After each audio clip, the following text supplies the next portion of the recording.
A ver, esto es muy raro. Es difícil de definir, no es fácil de repetir y sobre todo es muy poco frecuente. Por lo tanto, es muy raro. Es un gusto de cualquier manera conocer un poquito de esto que tú llamas un hobby, que también te define como persona y que puede llegar a ser una historia bien única en nuestro país. Si yo digo que nuestro invitado, que se llama Gabriel Gómez, es diexista, lo estoy definiendo bien. Bienvenido. Correcto. Buenos días. Un gran gusto estar en este programa, y en particular con una mujer que ama la radio, así que es como el clima ideal, ¿verdad? Sí, diexista o diexismo es una palabra que se deriva del inglés, de la sigla diex, una D y una X, que ya en los tiempos telegráficos significaba distancia, ¿verdad? Distancia desconocida, cuando se captaba una señal de radio de un lugar distante que no se sabía de dónde provenía. Bueno, a partir de eso, cuando después la fonética ingresó a la radio, se siguió manteniendo esa sigla como forma de identificar a aquellas personas que buscamos señales en el aire, ¿verdad? Para poder decodificarlas y escucharlas. Resulta que tu papá es de Florida, o era de Florida. Es de Florida. Ahí está. Y bueno, y escuchaba, estando en Montevideo, una radio de allá, del Pago. Escuchaba, que actualmente sigue al aire, CW33, la nueva radio Florida. Y me crié un poco en ese sonido de buscar esa emisora lejana, ¿verdad?, de otro departamento. Pero traía noticias del Pago. Exacto. Claro. ¿Y dónde vivían ustedes? En Montevideo. Bien. En la zona del centro. Pero, bueno, siempre estaba la inquietud por buscar esa señal que provenía de un lugar de donde él es oriundo, ¿verdad?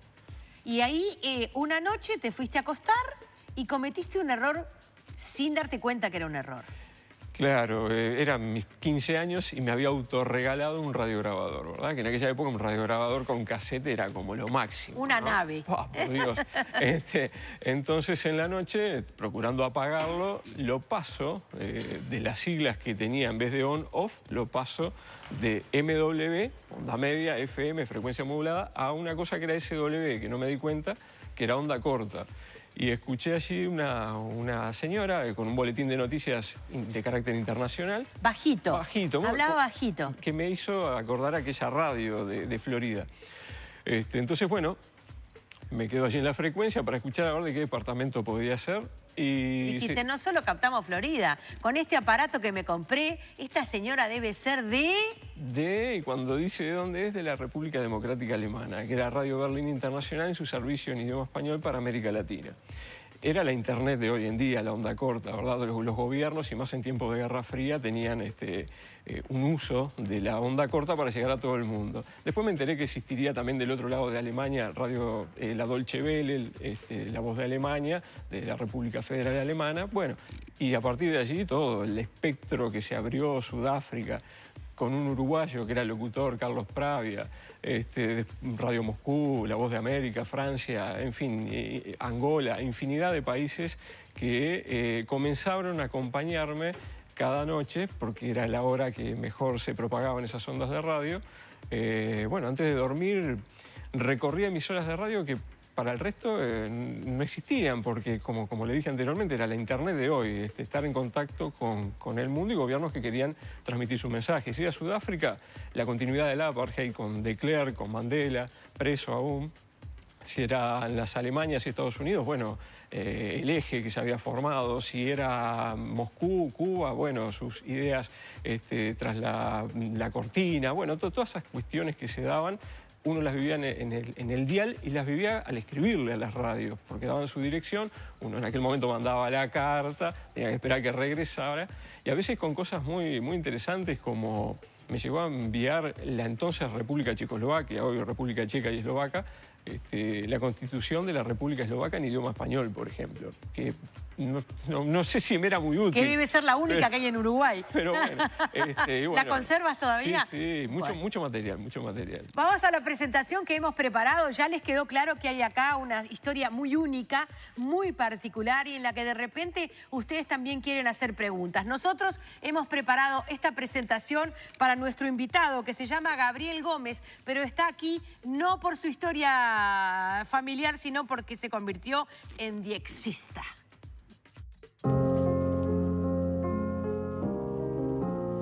En términos telegráficos, DX significa distancia. Por eso se conoce como diexistas a quienes escuchan ondas de radio provenientes de sitios lejanos, aunque también se aplica a los que buscan frecuencias exóticas, como las que emiten aviones, barcos e incluso estaciones espaciales. Con el equipo adecuado, un diexista bien entrenado es capaz de captar las señales de la CIA, el Mossad y otras agencias de seguridad de todo el planeta. Para hacerlo, debe tener en cuenta el horario, la exposición solar y la enorme cantidad de interferencias que se encuentren al aire, por lo que generalmente no trabajan durante el día. Una noche de 1984, Gabriel Gómez intentó apagar su radiograbador antes de dormir y, por error, apretó la perilla que lo hacía sintonizar onda corta, esa que dice SW y no sabemos bien para qué sirve. Pues sirvió para que escuchara la voz de Alemania, que desde el otro lado del muro de Berlín transmitía para todo el mundo. Desde ese momento no pudo dejar de recorrer el dial un día sí y otro también, buscando señales desconocidas y contactándose con otros aficionados a lo mismo. Con el código internacional CX7BI, Gabriel no solo escucha, sino que además recopila archivos sonoros. Posee un archivo con miles de historias de audio que incluyen desde el anuncio del comienzo de la Segunda Guerra Mundial hasta un discurso del Che Guevara en la Sierra Maestra que nos permite viajar por el pasado reciente escuchando a sus protagonistas. Como periodista se ha dedicado a buscar las voces de la historia. Posee la grabación de la primera transmisión inalámbrica realizada por Guillermo Marconi y, en cuanto a Uruguay, la que documenta el golpe de estado de Gabriel Terra en 1933. Desde su casa, Gabriel Gómez puede pasar la noche charlando con los astronautas de la Estación Espacial Internacional, escuchando transmisiones codificadas de espionaje o el pedido de auxilio de un barco atrapado en medio de una tormenta en el Océano Pacífico, porque aunque no lo creamos, no todo está en Internet, pero hay que saber buscarlo. Bueno, ¿algo para corregir, Gómez? No, absolutamente nada. ¿Estaba bien? Correctísimo. Buen trabajo. Me hablaste de Mandela, me hablaste de la Guerra Fría, pero acá en la presentación hablamos de una estación espacial. Sí, bueno, la Estación Espacial Internacional en su ciclo de pasajes en distintas zonas del globo pasa por nuestras casas también, ¿no? Hay un sistema, sí, tal cual, y es posible verla, brilla bastante de noche. ¿Cuándo vuelve? Bueno, hay un sistema en Twitter donde están los mapas con la traza de por dónde va a estar pasando las coordenadas, y bueno, con un poquito de lectura de eso es posible escuchar, es posible enterarse y también poder seguir esa navegabilidad en el espacio de la estación espacial. Ellos son todos radioaficionados porque se lo requiere la NASA como medida extrema poder comunicar por radio. El presidente de Estados Unidos también tiene que ser radioaficionado para ser presidente de Estados Unidos. Cuando pasan, emiten fotografías de lo que están haciendo por ondas de radio.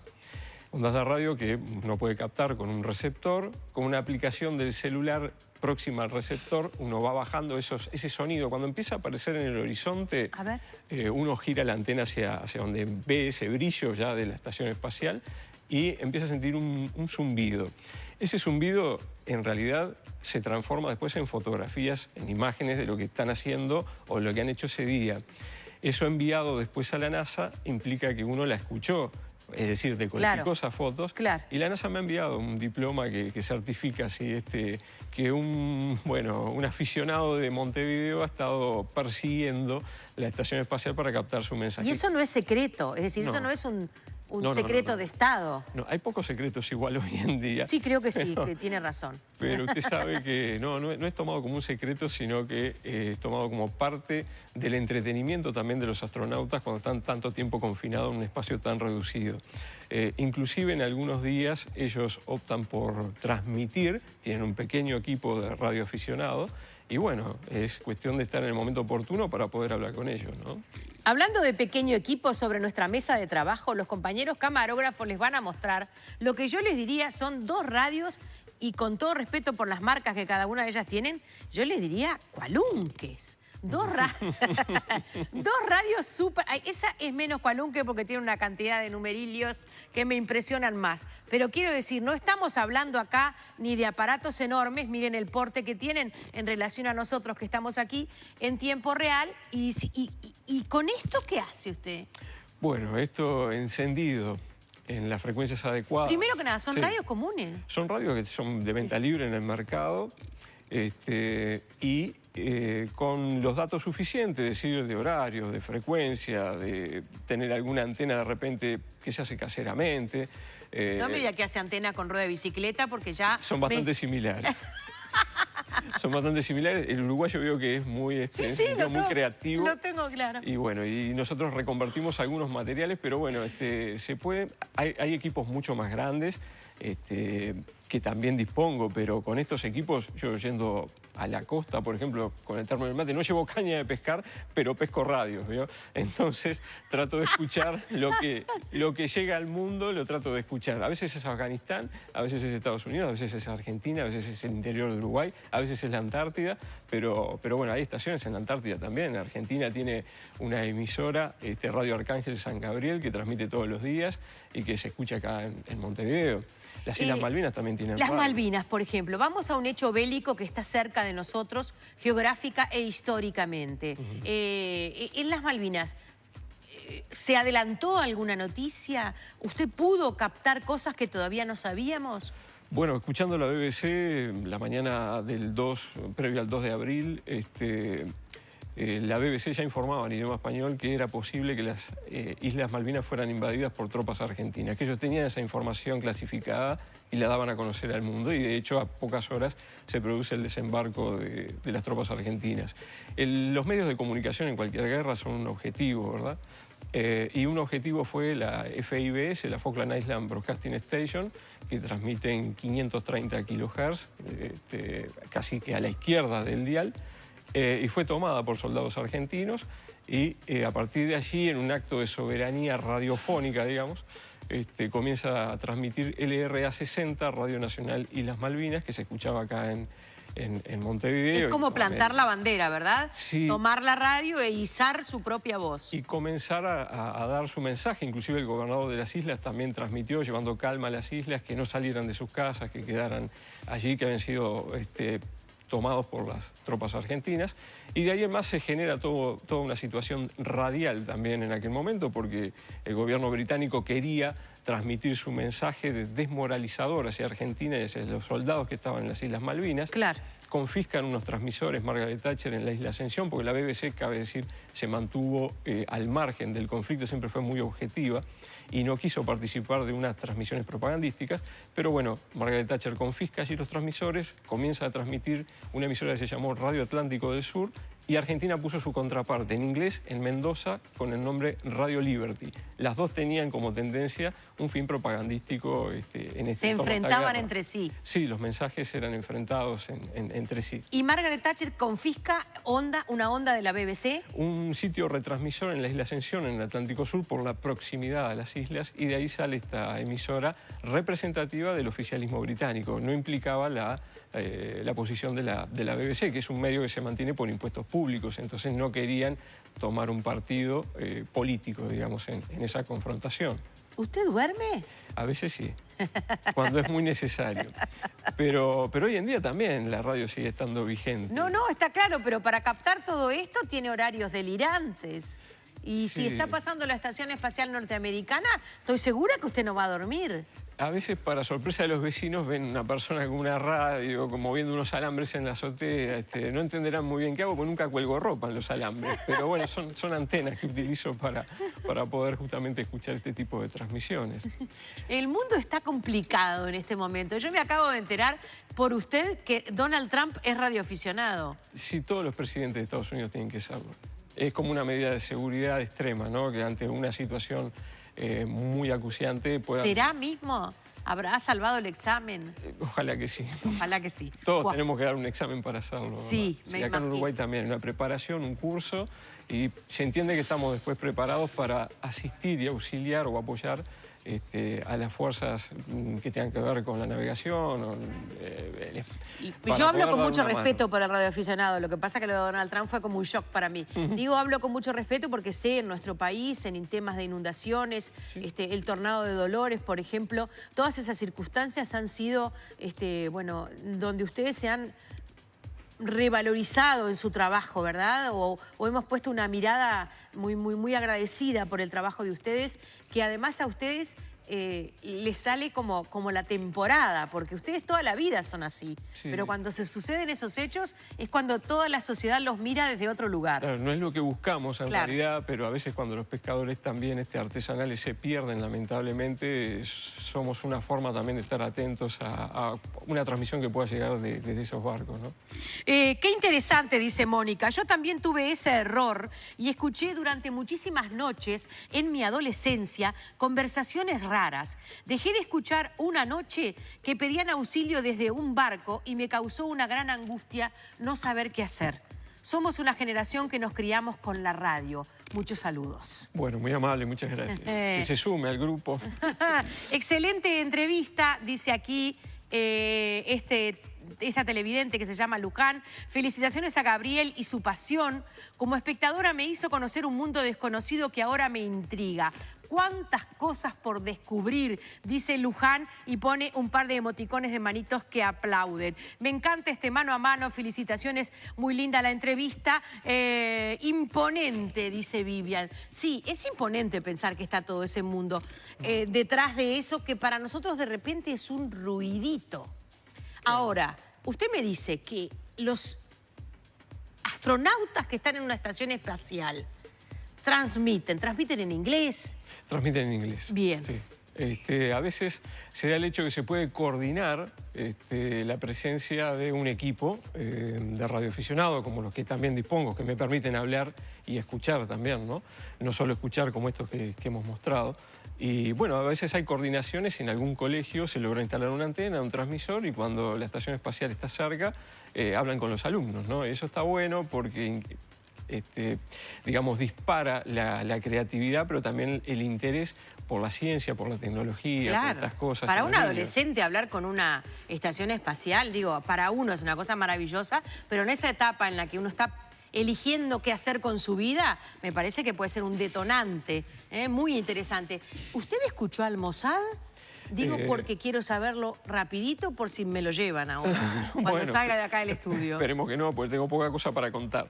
Pero eso es lo primero que diría cualquier espía.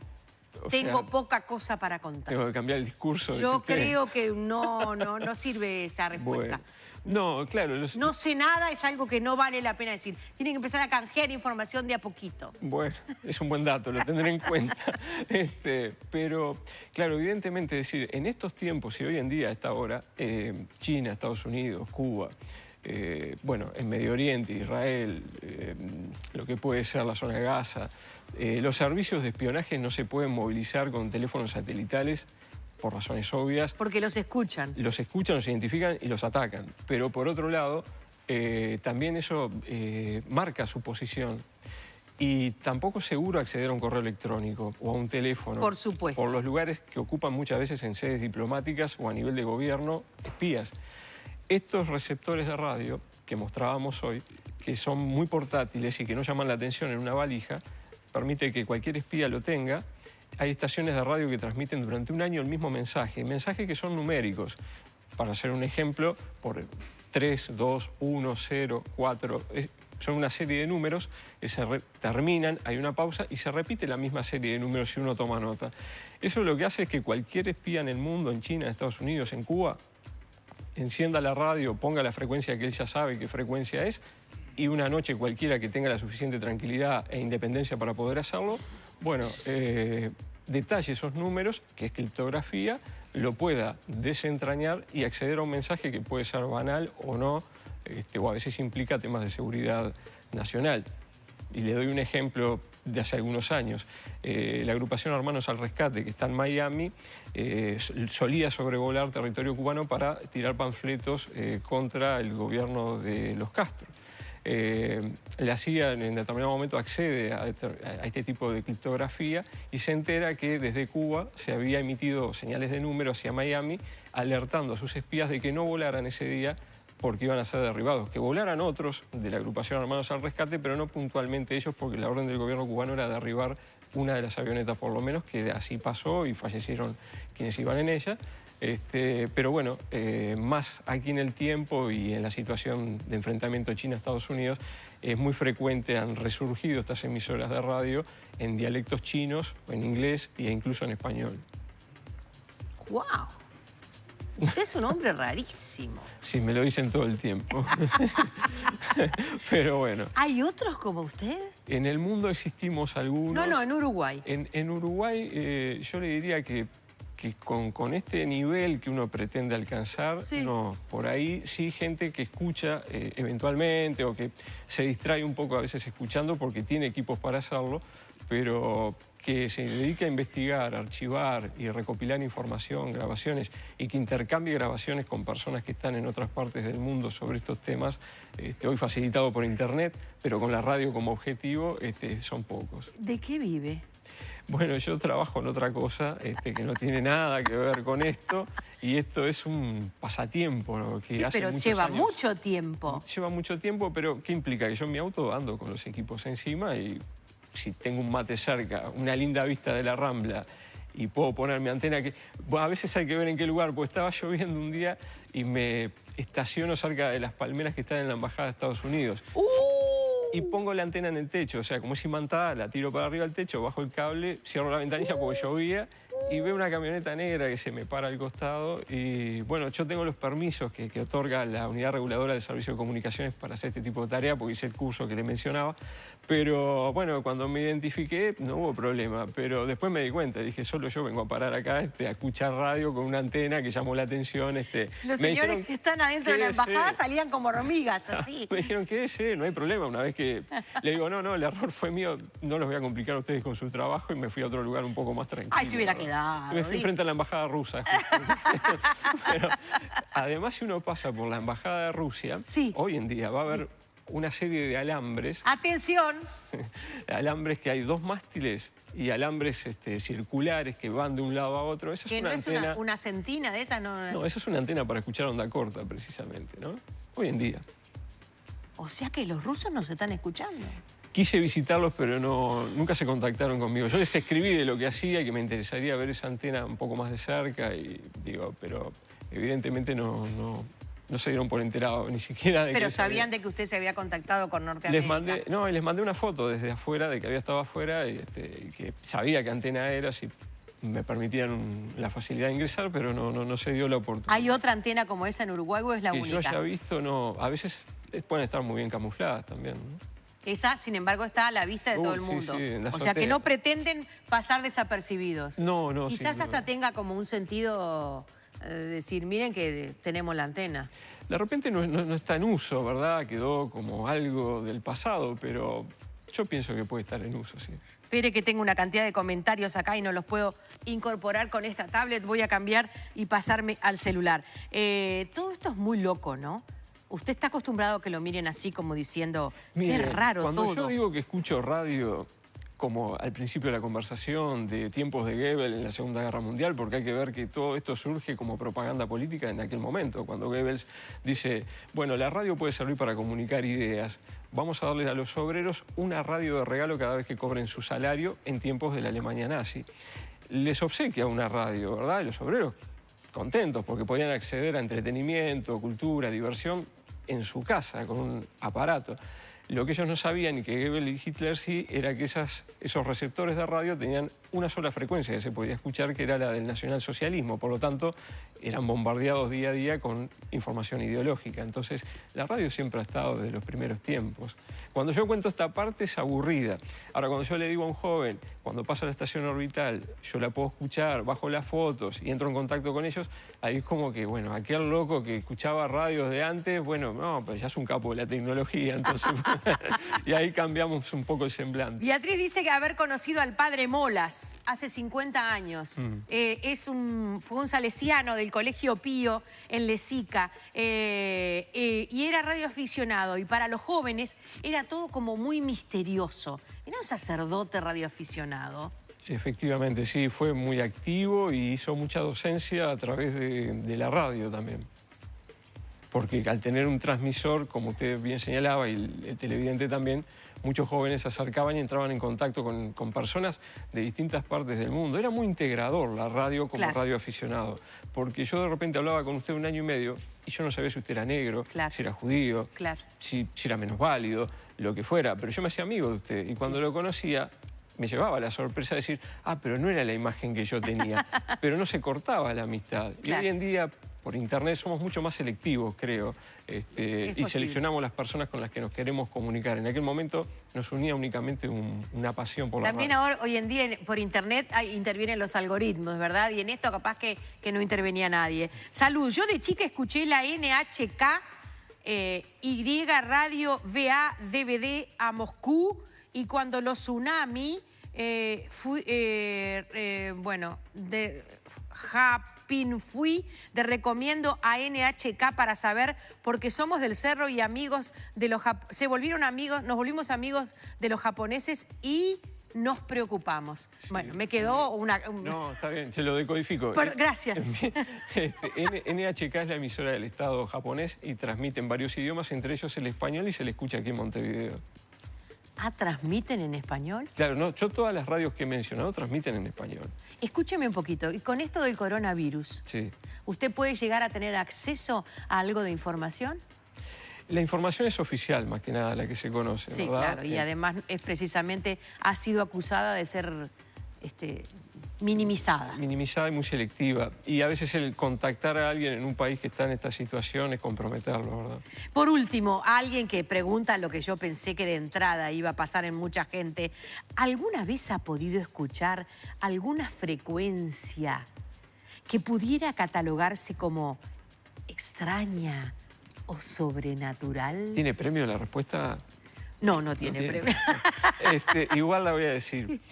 Nosotros teníamos un radioaficionado amigo que tenía una enfermedad terminal y entre varios colegas, porque no tenía disponibilidad económica, para sus últimos días pagamos una internación en una casa de salud.